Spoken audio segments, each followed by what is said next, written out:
Hey, this is Sky. Welcome to my YouTube channel. Thursday morning, bright and early, daily discipline, mind, body, and soul. This is how we get through. Let's talk about love.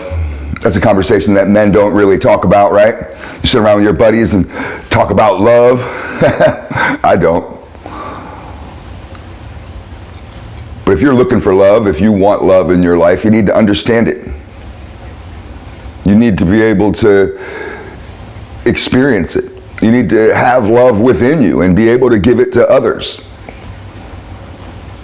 If you're confused on what love is, if you don't know how to love others properly, you're never going to find love, my friend. Never. So let's start just somewhere and figure this out, philosophize a little bit.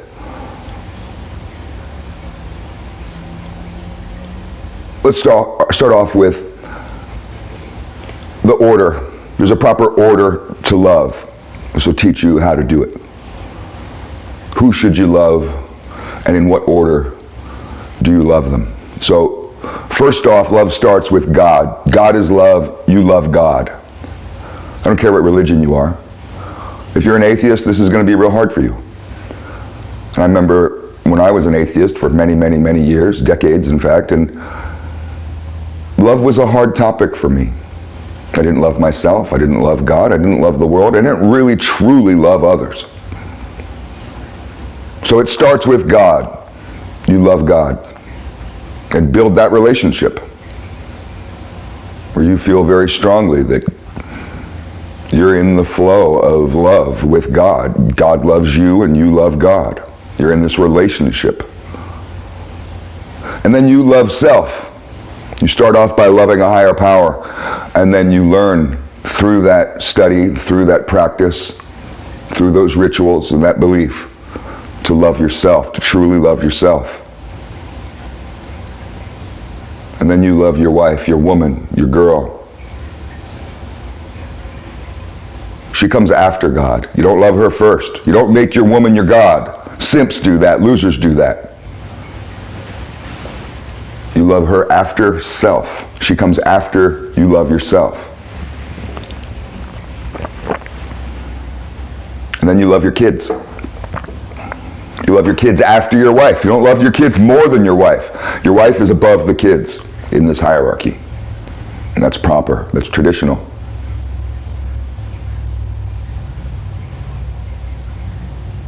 And then you love the people in your community. Your extended family and friends, neighbors, co-workers, the people that you know that are in your world, that you like, that you're down for.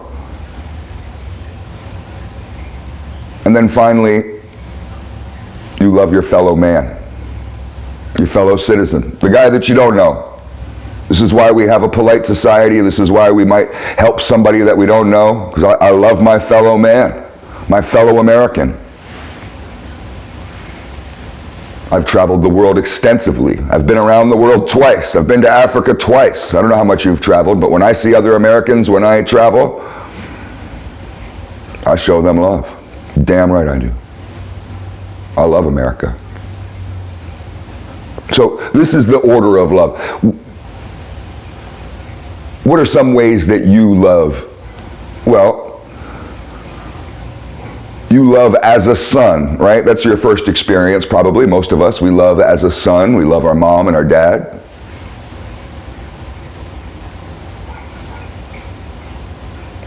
And then you love possibly as a sibling. And I say it that way, not just as a brother, because brotherly love can be slightly different. Because your brother may not always be your sibling. You don't have to have siblings to have brothers. You could just have a good set of close homeboys and have real love for those guys, your battle buddies or whoever. You may learn to love as a father, as a parent, as a caregiver, a caretaker. And you may learn to love as a member. That's kind of like that brotherly love. You're a member of an organization, of a group, and you love your brothers, you love your fellow members. You may learn to love as a patriot, to love as a warrior, A warrior doesn't love war. Don't get confused with that. A warrior loves peace. Why do you think the warrior fights? For love. Mercenaries just fight for blood and guts and for war and for money. Warriors fight for love.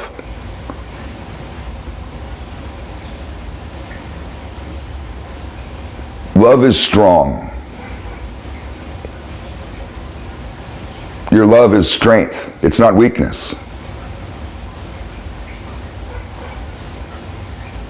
I think that Hollywood and the media and stories kind of promote a soft, weak version, a sissy version of love sometimes, and it turns a lot of guys off.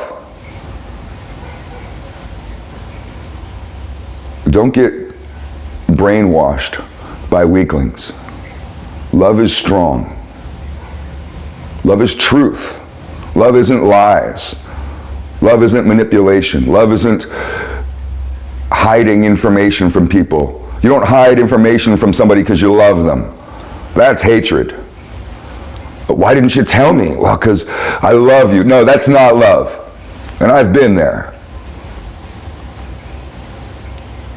Well, I can tell you stories about that. And you turn around, you look at your friends, and you're just like, what the fuck? You guys knew the whole time? What the hell? I thought you guys were down for me. I thought we were all homeboys. And what you're saying with that is, I thought there was love here. Apparently you guys don't love me because you're not willing to tell me the truth. So love is truth. And that means you don't have to keep your mouth shut. Oh, why are you being so mean to me today, Sky? Because I love you, that's why. And you need to hear this shit. I wouldn't waste my time with someone I didn't love. I'd just walk off and let them suffer, let them die. No, with you, I'm going to tell you. I'm going to hit you on the head when you fuck up because I love you.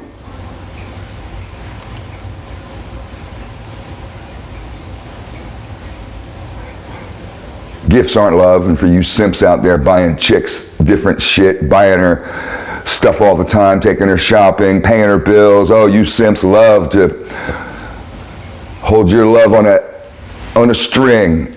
Go fishing for pussy with your love. Oh, I almost got one. I almost got one. Here's a trip to Las Vegas. Here's a new dress. None of that's love. That's all manipulation. Oddly enough, sex isn't love. Feels like it. And if you're lonely, and if you're desperate, and if you're depressed,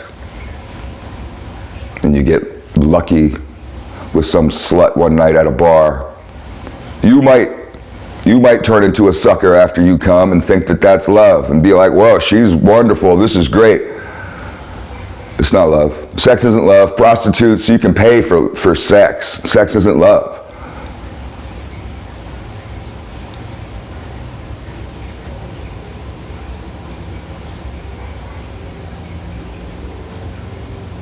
Love has endurance to it. Why didn't you get rid of that person in your life? Because you love them and you're willing to give them not just a second chance, but 300 chances. How many chances have you given them? How many times have you forgiven somebody? We forgive people we love. How many times has your dog pissed on the carpet and you love your dog? How many times has your kid lied to you?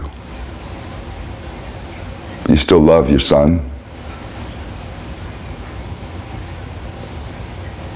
So love is forgiveness.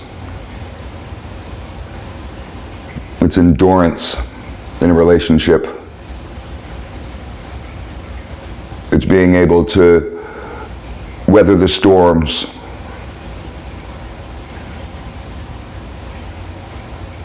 And it's giving of yourself, but in a way where you never get bled dry. This is why you need to learn how to love yourself first, so you can overflow with love. Even if you're all alone in this world, you can navigate through your life overflowing with love all the time, everywhere you go. Everybody that you come within 5 or 6 feet of, you don't even have to interact with them, will feel that vibe, will notice you, be like, whoa. Something about you is so attractive because you're so loving. This is pure strength, pure power. God is love. The most powerful spirit, entity, person is God, and that is love.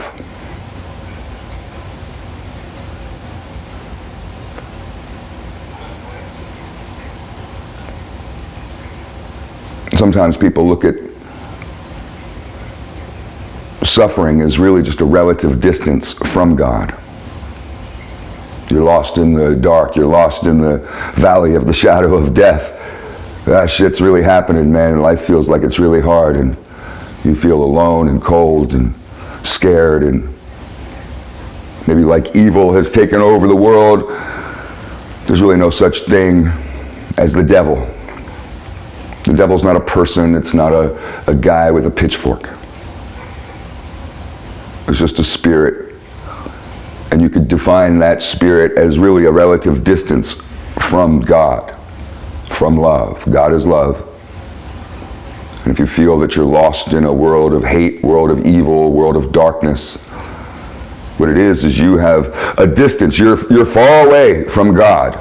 Go closer to God and you will find love. Food for thought.